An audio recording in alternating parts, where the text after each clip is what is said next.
So this is the Euro Pound analysis for Monday, the 20th of November. So let's just have a look what happened with price on the 17th and the most recent trend.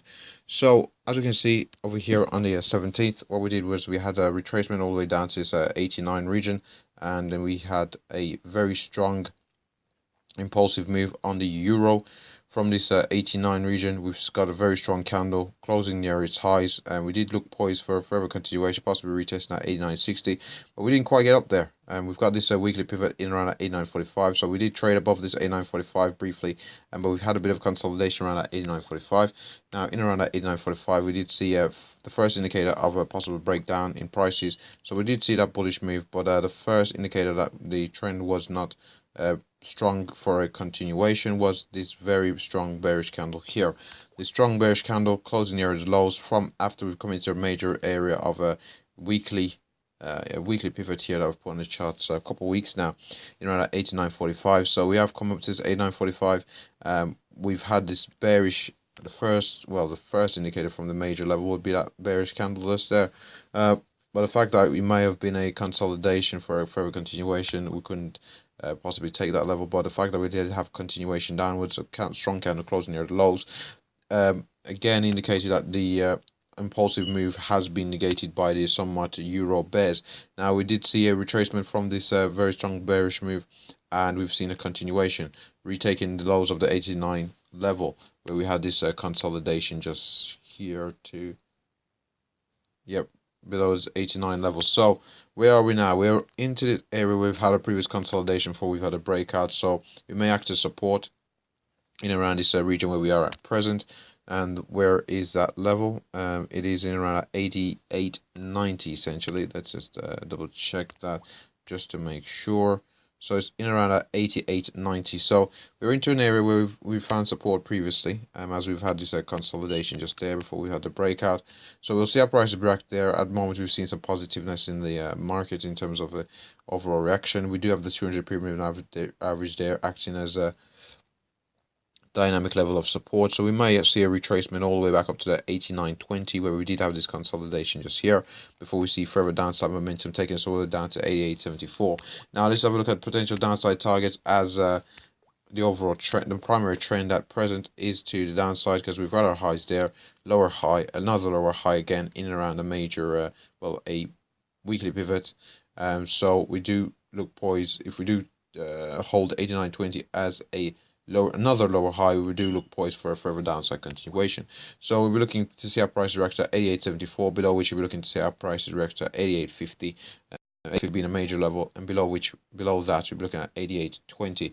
88.20, let's see where we are. I suppose we could potentially go, depending on market volatility, we could trade below 88.20, so we'll have a look at the next major level. Below 88.20, the next major level we'll be looking at is in and around 87.83. In around 87.83, we're looking for more buy side momentum. So in around these levels just mentioned, we're looking for potential buy side momentum to come into the market, which will be counter to the overall trend on the downside. But overall, we're expecting further continuations to the downside until there is a change in the overall trend. So these levels may be, so we target levels above, which we did expect to act as support. So we'll be, again, if we do trade below 88.51, we're looking to see if we can sell 88.50. No, if we do trade below 88.51, we're looking to see if we can sell 88.51 if we do have a negative reaction to that level from beneath. Again, 88.20 and 87.83 is that what that's pretty much what those are levels that we're retargeting for potential downside momentum, taking us down to the very next horizontal level. Now we're just going to have a look to see if there are any levels I've just not marked out in the chart. So I'm going to have a look at the 6-hour chart here. Again, 88.50. So in around 88, we do seem to have found some buy side momentum coming to the market. So I'm just going to mark that out on the charts just here. So in around that 88 region, just there. Just drag that down a little bit, just down there. It's around about 88.96. I'm just going to change the color just here.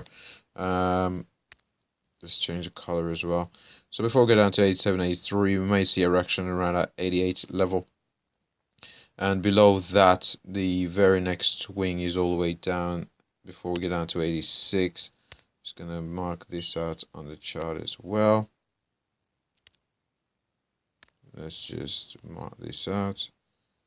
So yep, in around at 8750. 8750 again. These are very tight zones, but around at 8750 we have seen some buy side momentum come into the market there and there as well. So two occasions at 8750 has been acted as a support for a bullish buy side momentum. Now just bear with me a second here. Now that should wrap up the euro pound analysis on this on the mainly the hourly time frame. So we're just going to have a look on the higher time frame. So we're just going to head over to the monthly. Let's get on here. Correct. Overall trend on the monthly has been to the upside. So we've seen our lows there, move upwards, pretty deep retracement, move upwards as well, formed a bit of a double top in around 92.20, I think, and we've had a retracement down there as well.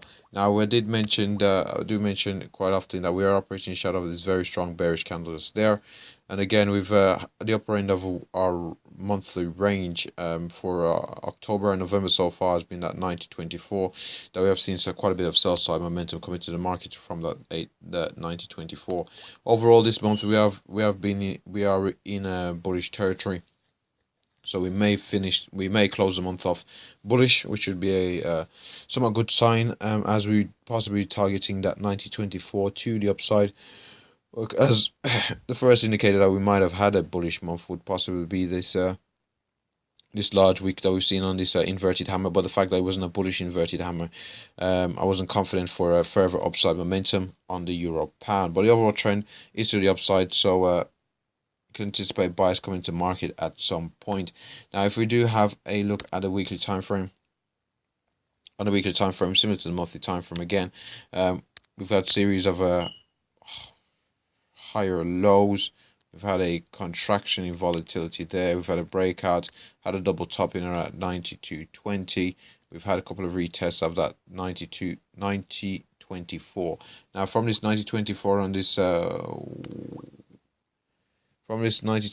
on this weekly chart, we've also got a 20 period moving average above us as well. So let's just see where 20 period moving average is on this weekly chart, as it may act as dynamic resistance. So above us we've got a 20 period moving average sitting at 89.52. So if we do see a heavy strong retracement to the upside from the primary trend on the hourly chart to the downside, we might have to see we'll see our prices react at 89.52. Now overall, we do seem somewhat indecisive at present. We are operating in shadow of a very strong bearish candle, just there, but we have got a degree of indecisiveness. We're still operating in shadow of this candle.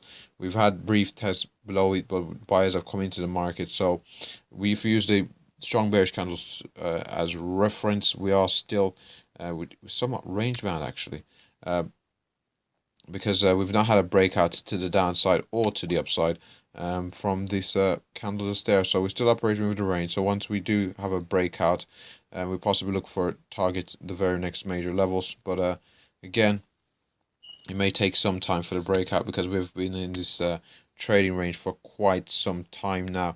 The fact that we've tested 90.24 on a couple of occasions, here as we can see here on this weekly chart,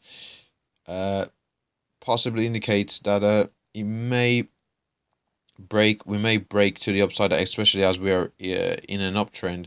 The fact that we are testing a couple of times, if we do have a test, consolidate, and then break, we'll be targeting levels above us in around at 91.42.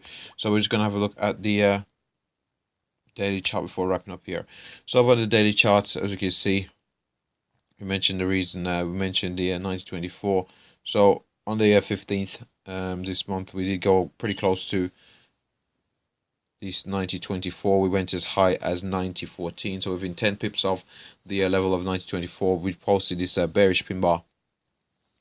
Again, which is a reversal sign. Reverse is a reversal sign. The fact that it is bearish, the fact that we did see some selling from that 90.24, we did expect further continuation to the downside. Now, 90.24 has held as a argue that it's held as a triple top.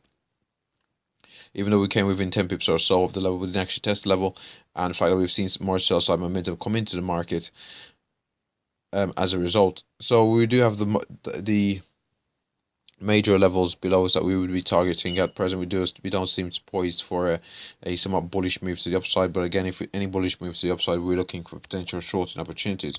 So we're going to have a look at the here on this daily time frame. We'll have a look where our dynamic levels are. So we've got the 20 period moving average sitting at 88.70, and we've got the 50 period moving average sitting at 88.77. So within about 8 pips or so of one another, we do have the dynamic levels, which may act as a support for a retracement, but we are expecting further continuation to the downside, possibly retesting the previous. Let's just close that just there. Retesting this region here in and around. Let's just see, in around at 87.50, down the very bottom of the range that we're operating within. So in around at 87.50, we're looking to target down there. But before we get all the way down there, we've also got to successfully navigate the 200 period moving average. 200 period moving average is currently sitting at 87.80 essentially. So 87.80 dynamic level of possible support. So that should wrap up the Euro Pound analysis. Thanks for watching.